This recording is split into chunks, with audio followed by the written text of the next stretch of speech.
chú đi tầm được gì còn bởi không qua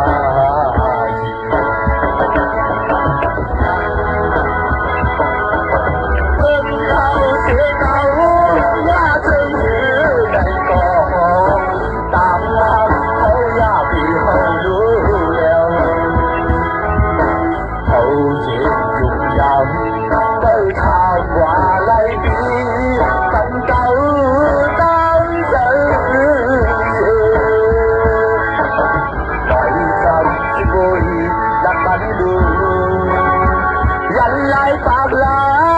nỗi buồn tan cỏ già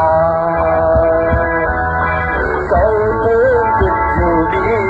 hiện giờ được chỉ bận bởi không qua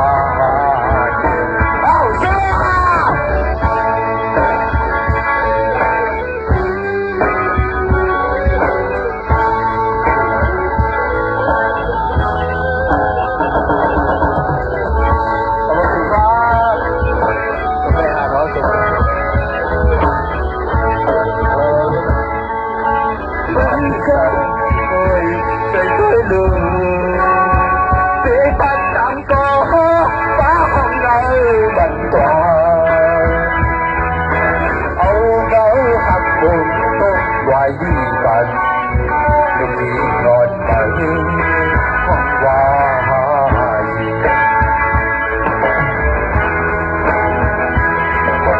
gọi sao chỉ tôi đặt bánh đường dành lại bạc lá dấu vô tan gọi già sau cứ chưa đi tận được gì ngọt bởi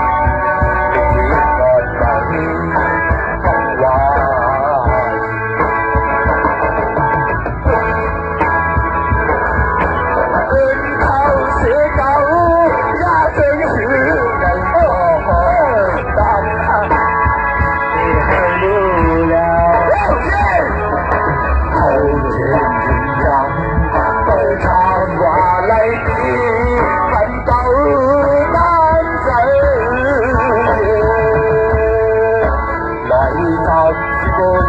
đặt bánh đường dành lại bạc lá